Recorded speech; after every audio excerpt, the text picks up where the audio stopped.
fact, I have this morning a J. Lawton-style lecture on how to set up a mission eye clinic. And of course, J. Lawton would make it, you want me to use this one? I can use this one, it's okay. Yeah. J. Lawton would say, Doc, you just got to concentrate on several things. But number one, when you're doing something, and I'll go follow his principle, is have to pray hard. Pray hard. Put the projects that you have in your mind in his hands. Most of us do it backwards. We have the project and we say, God, can you help me with the project? And I'll get back to that, but pray hard. Number two, location, location, location. Where you place your charity eye clinic is fundamental, basically because we are dealing with poor people. So do you want it in the very wealthy neighborhood? Do you want it in a place where they cannot reach? So choose your location properly, and particularly in areas that have a climatic challenge, storms, floods, earthquakes, and the like. Number three, identify the need. Find out what's necessary. It may well be that the most important thing in that area is trachoma, and there you're trying to do cataract surgery, and they're all going blind from trachoma, or onco if you're in the jungles of Ecuador, or it could be glaucoma if you're in the Caribbean, in my neck of the woods. So you have to know what your existing problem is, and there are techniques, RABs, and surveys and things to do that nowadays. Construction must be solid. If you don't have solid foundations and it's biblical, it will be gone in no time with the first flood. The sand will just go with the first rise of water. In hurricane territory, you will be wiped out if you don't have the proper roofing. And that goes on with generation of power and the fact that you need power, you need water, and you need things and roads for people to come to you. Human resources. Choose your people well. You want people that are willing to serve, people that have the idea of helping others in their heart. And you have to be careful about choosing that, because there are not too many people that are willing to sacrifice what you're willing to sacrifice as a missionary to go out and help the poor. Choose them carefully. Logistics. And that is very complicated because these clinics need an optical shop, they need a dispensary, they need a pharmacy, an operating room, you need enough space for a waiting area. Some of them need housing facilities where you can have your patients sleep overnight, or at least after the first post-op day. So the logistics is very important, and you cannot oversee that. Streamline your service. We have in our hospital the idea that it's all one-way traffic. Never make your patients go backtrack, because it becomes inefficient, and that includes the operating theater. One-way traffic.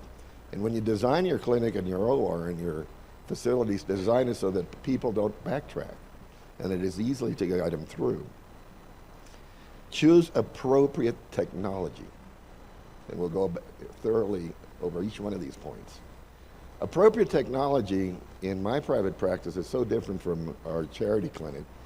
And when I say appropriate, I don't say it is worse, it's just appropriate. So M6 is most appropriate technology in most of the places where we take care of the poor. And I'm thankful to Christos for doing this sort of work, and for all the people involved in the teaching of the M6 procedure, because we need it. And I'm looking forward to hearing a very rapid M6 surgeon here. In other places, you need to combine the cataract operation with a glaucoma procedure. So the M6 no longer is the appropriate technology. You better combine the phaco with the filter so that you are likely to have a bleb survival. Know the cost.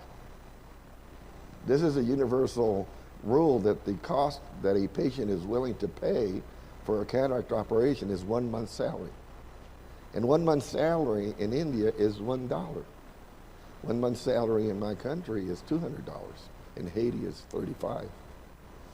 So if you try to charge more, it's not a matter of how much money it is or make, it's just what they can afford. Number 9, high volume. And this I learned the hard way. To streamline these operations, you need to have high volume surgery to reduce your cost.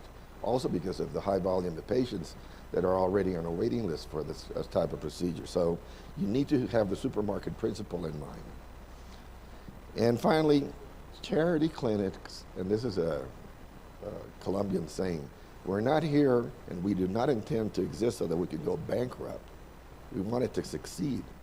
So thinking that you can just give it all away and then you don't have anything to work with for next year is no good. You have to make it self-sustainable. So let's get started.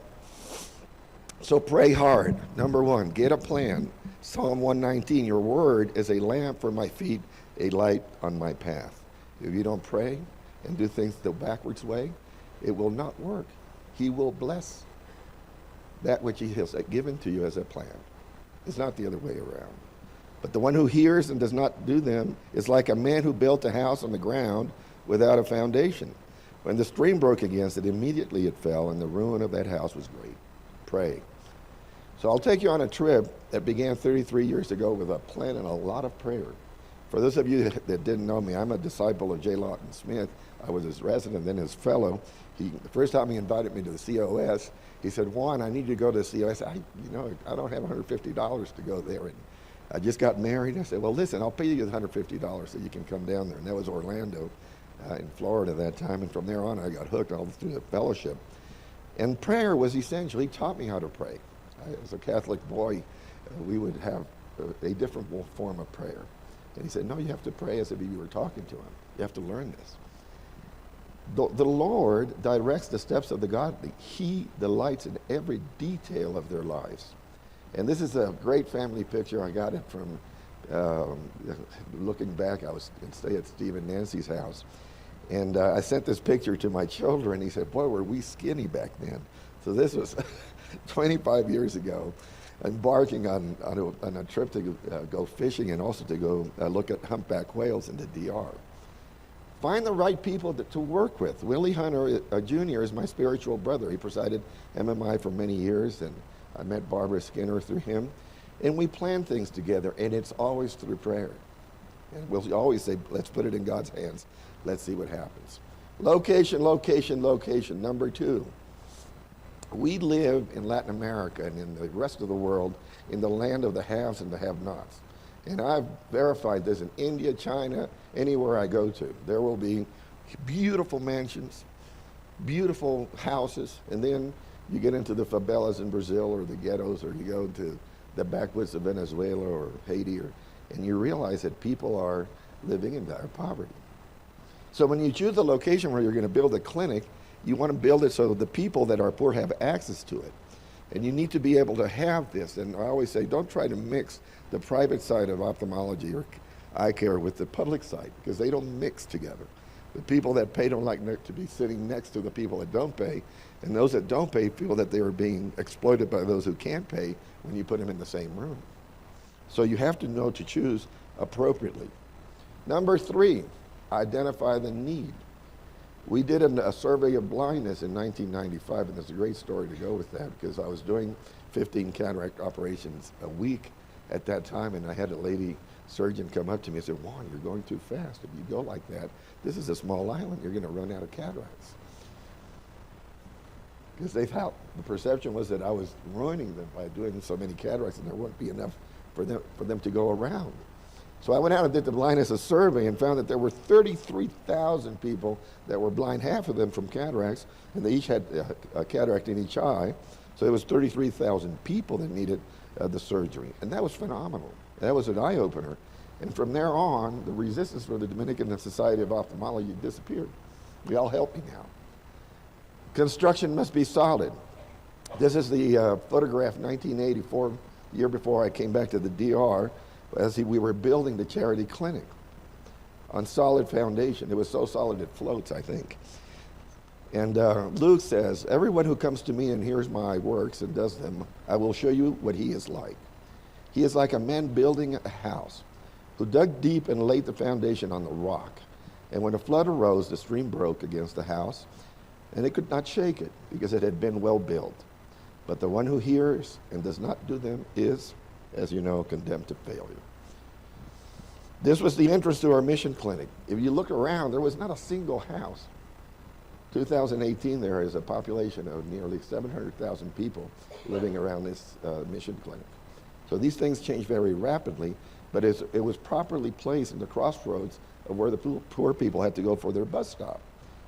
We had to buy 21 light poles in order to get power and electricity to our clinic, but this is what it looks like now. And it's a beautiful place, and I'll show you a video at the end of how we run things. We have a guest house. It was so hot, we used to run fans, and all our guests would complain, so we air conditioned it, and now it's a very happy place. Immediately after we started in 1985, and Kathy, you'll like to hear this because you're married to your administrator, I said, listen, I can do the medical stuff. I can do anything. I can teach residents. I can do surgery. I can do consultation. I'm a good logistics operator, but I don't like management. And so this is our separating line. They make the money available. They choose the personnel. They run the thing. I run the residency training program and the medical staffing, and it's worked very well for us. And this is what we started with. It was an optical shop. We used to see 150 patients a day, only for eyeglasses. But the eyeglasses in 1985 were made out of glass, and they could be recycled. So recycling in those years was wonderful. We had a computer system, and we could reclassify their cylinder, their axis, their sphere, and then recycle them. But as they became substituted by plastic glasses, it didn't work anymore. Now we can get very cheap eyeglasses, actually prefabricated in China or India, and we use those for reading ads for most of our patients. And then it comes to the human resources. Choose your people well. On day one, I started with my first resident, Dr. Carlos Gomez, and he says hello to those who know him. And these residents are really the heart of the clinic. When we started, we would see 30 patients a day. Now they see 600. I could not ever do this by myself. And the residents are chosen now, 4 from the Dominican Republic and 4 from any other country. So I got residents from Fiji, Azerbaijan, Baku, Iraq, Iran, Georgia, Armenia, every single country in South America, and they all go back. Because what we do is we disciple them and we teach them what they should do. And my greatest pride is the program in Montemorelos with Cesar Puesan, or the program in Paraguay with Reinhold Dwerksen. And these guys are big stallions. I mean, they have reproduced in what has happened in the DR tremendously. And I encourage them in their second year to pursue a subspecialty and say, would you like retina? And I have a retina prospect here. He's just finished his retina fellowship. He's my smallest resident in the program, Dr. Daniel Mesa. You can just stand up, and he's been going back to the DR. He's doing his visiting now, and thanks to Steve Petty and Christos Infantides at the University of Colorado. And right next to him is Yadira Hidalgo. She was to go back to Ecuador. It's got a little complicated for her, but great hands, great surgeon, great heart. And these are the people that change the way our program happens. And when they return, I tell them, okay, so now you're in the retina faculty. And you run and teach my other residents and fellows about retinal diseases. Paul Palmberg, Steve Petty, Johnson, Christos now, so many have gone over the years bringing their lectures and training the residents, a very happy crowd. They got the best scores in the International Council of Ophthalmology examination. They all passed, not a single one flunked. So these kids are really good learners, and there's a great enthusiasm. I learned from Arabian, and this is where the logistics and the empathy comes along, that you have to go out there to find the people, particularly if you have the prevalence of glaucoma that we have, because glaucoma, people don't know that they have it. The testimony yesterday of the lady that had the surgery and did not recover vision is typical of glaucoma. They don't know they have it. They get a white cataract, you pull it out, and there's nothing, because the nerve has already been destroyed, or there's a toxoplasmosis scar or something in the back. So you have to go out there and get him. And in this project, in 2005, Leon Herndon from Duke came down and brought an SLT lamp. We did treatments right there on the field. It was in El Sego near Los Llanos, where we have the projects that you go to. And the First Lady bussed 3,000 patients on Saturday, 3,000 on Sunday. We got 510 cataracts. We did them all. We did 110 cataracts in a day in the charity hospital at that point. And it teaches the residents that they have to do this sort of work. They love it. They all like it. They get to see places that they've never seen. The people are very grateful out in the interior. And it helps us streamline our operation, because we have screening. From screening, they go 3 ways. You go to pharmacy, you go to the optical shop, you go to consultation, and from there on, each one of them does what they have to do. Do the same for glaucoma. We're doing the glaucoma valves. And this is the group when they were trying with Paul Palmberg, the Zen implant in the DR, and you'll see some familiar faces in there that are glaucoma specialists from Bascom Palmer, from Midwest, and so forth. We were getting 400 kids blind from ROP a year in the DR because there was no screening in the maternity hospitals for ROP. So we gathered all the gynecologists and obstetricians and the pediatricians and said, look, this is happening. You guys have to help us. Because if we don't detect them early enough, we were getting them at 6 months when they were totally detached and couldn't do anything at all. And some of the testimonies given in this meeting changed the way we do this. Now all maternity hospitals will not discharge the child until they get the screening, and we provide the pediatricians, the pediatric ophthalmologists, and the retina specialists to do this. And then the high volume. Within 6 months of starting the charity eye clinic, and Kathy, you know about this, my waiting list for cataract surgery was 850 patients. And it just builds. The day you finish, there are 800 more. So you have to streamline, and streamline means you have to have a working apparatus. And for those of you who do the streamlining, you receive them, you screen them, you examine them, send them to social work. There has to be some form of billing, and then you go on and do the measurements for the IOL and calculation and schedule. And they have a second eye to be done, they return back into the operation for their second eye. And this is a picture from Aravind, but it could be a photograph of our eye clinic in Santo Domingo. 1 microscope, 2 beds.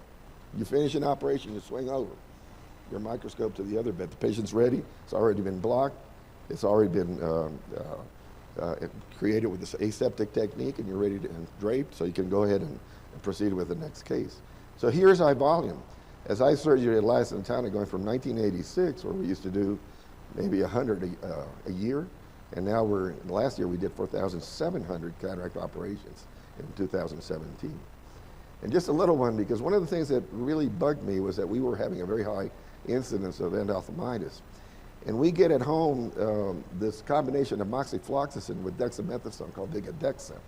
And we started this about 8 years ago, and our infection rate was reduced by the factor of 12.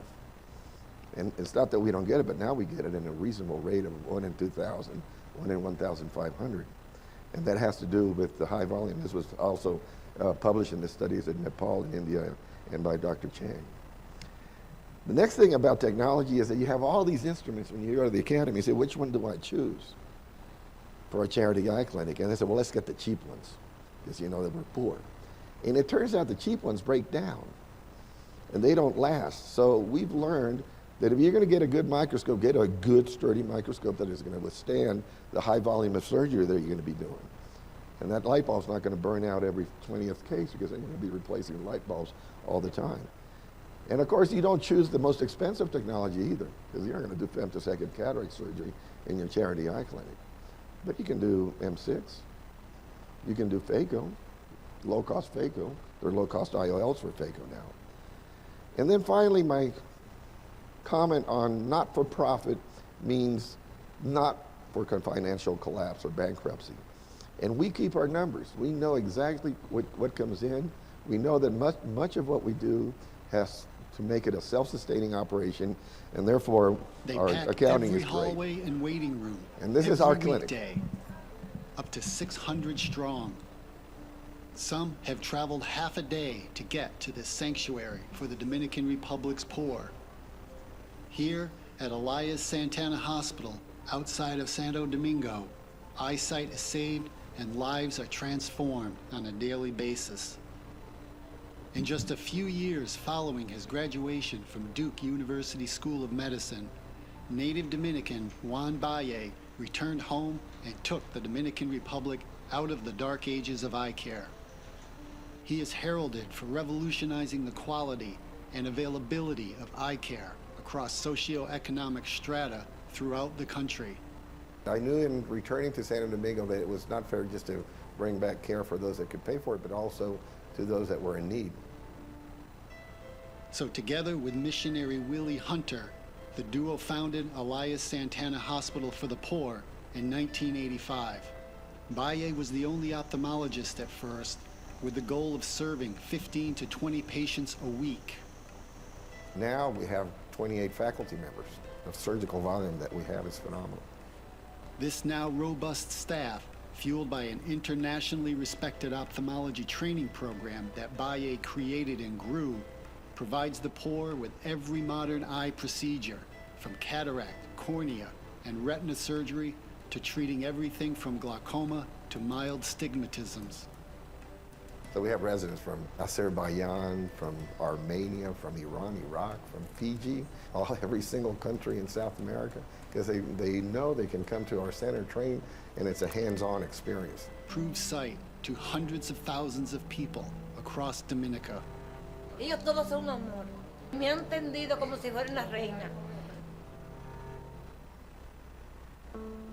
Batlle's inspiration and motivation comes from three sources: his father, his faith, and Duke. So my father was the first generation of ophthalmologists in the family. We're now going on the third. My father was an inspiration in terms of being able to take care of people of all socioeconomic backgrounds. So, the poor, the middle class, the rich, it did not matter. Batlle said he felt led to open Elias Santana Hospital. And it was a God-given inspiration. God has always been behind many of the things that I do. Batlle's father had trained with Joseph Wadsworth, who would go on to found the Duke Eye Center, residence. He is founder of the Dominican Republic Cornea Bank, chair of the National Committee for the Prevention of Blindness, and chair or member of numerous ophthalmology organizations throughout Latin America. Batlle and his wife Yolanda, a former national tennis champion, have 3 children. Their son, Juan Jr., is an ophthalmologist who works with his father. Their daughter, Nicole, recently left a position in the Dominican Republic government's health sector to also work with her father. Their son, Alex, is autistic and lives with his parents. He is a national champion triathlete and swimmer and has a golf handicap of 7. The family has a vacation home in the mountains where they pursue their passion for horses. Oh, it's the freedom you have when you feel the free spirit of being on a ride. You feel like you're in the cloud. You're in control. The animal's having a good time. You're having a good time. It's just fun. Looking at the big picture of his life, Batlle says Duke stands as a pillar to his success. For me, I'm eternally grateful for what Duke did in my life. And I know many other people have been touched in the same way. So this is my story, and this is how you set up a charity eye clinic. This is what's happened to me over the last 33 years. And my dream truly became a reality, and praise be to God. He's not slow in keeping his promise. Thank you.